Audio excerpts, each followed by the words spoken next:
In today's episode of my Tesla series, I'm going to do some lighting upgrades to my Tesla Model 3. These lights are also applicable for Tesla Model Y.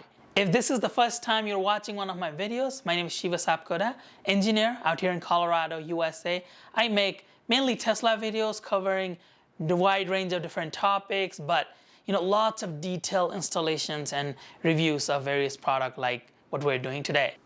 The packaging is very simple for these lights. This come in a pack of two, one for each side. They do come with a Y splitter, so you don't have to worry about stripping the wires or anything. The actual light is a simple LED strip. Let's just start with the passenger side and we'll follow the exact same step for the driver side. First, you need to remove these plastic clips from the front passenger footwell. These clips are easy to remove using a pry tool or even a screwdriver. Once the clips are removed, you can then remove the bottom panel. To remove the light connection, simply press down and hold on the little tab at the end of the connector and just pull it out.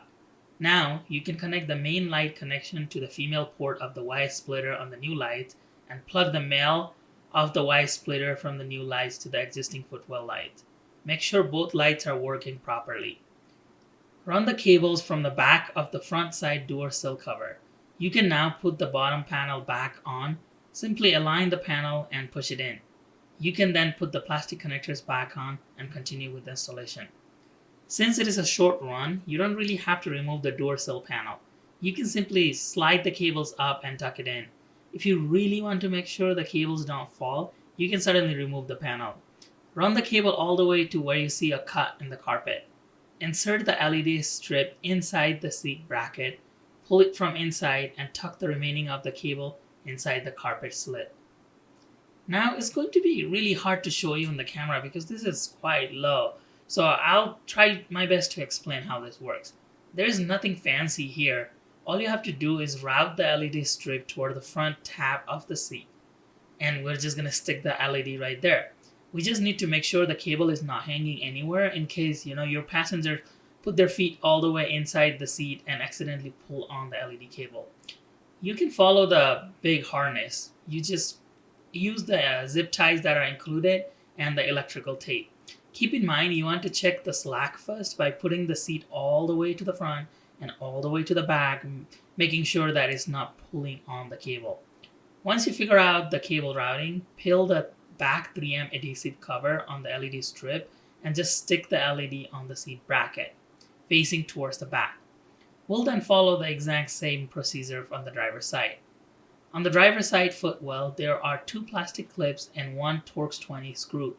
Remove those three and the panel will just come right out. Unclip the LED light connection like how I did in the passenger side.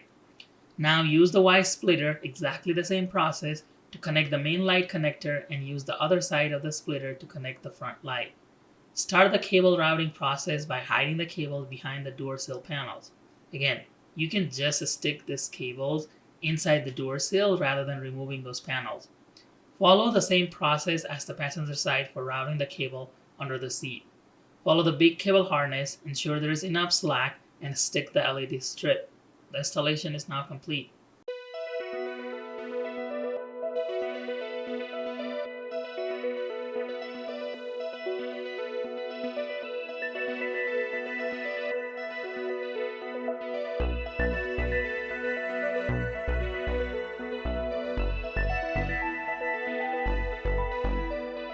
One thing to mention is that these lights are fully brightness adjustable using Tesla's center screen. While they're in park, they are in full bright mode, so they are 100% bright and they cannot be adjusted. However, while you're driving and if you have passengers and you want to dim these lights, it is possible to do that. These are the ambient light. That is what the Tesla calls it. If you go to the light section, there's a menu where it says ambient light and you can turn those on, and then the ambient lights will be on while driving.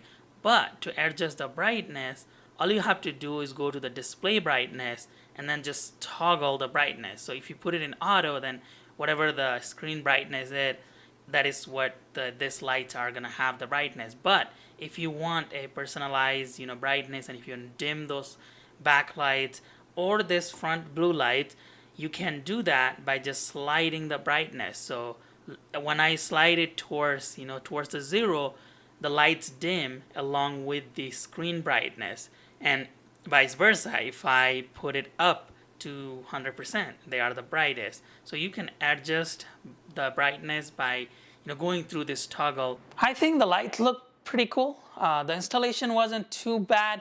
I just hated how low it was on the seat, that I had to kind of bend backwards, and it was just a tedious installation because I was trying to install this under the seat. If you have a Model Y, maybe it is a little bit better, maybe not. But Model 3, just keep in mind, is going to be a little tedious. But it's a fairly straightforward installation, non-invasive. I'm really glad that they included the Y connector, because that was something on the last install where I did the door panel lights. It did not come with the Y connector, so I had to splice the wire, strip the wire, and then kind of shove it into the existing wire harness to make it work. So I'm glad that this new light came with the Y splitter, so I didn't have to do anything extra. What do you think about this light? I kind of like this light better than having those USB lights that you just plug it into the back USB ports. You can see those are lights, but these ones are more discreet. You don't know where these lights are, but then it still provides that visibility, and they still look pretty good at night. I don't know how long they are gonna last, or if I'm gonna run into any issues. I don't know anything about the battery drainage with this light. I don't think it's gonna be a problem because people do lighting upgrades all the time, but if I run into any problems with this light, I'll for sure make a follow-up video and let you guys know my experience. But so far, having this light for a couple of days now, I like them. Thanks for your continued support to my channel. I'll see you soon with another video. Namaste.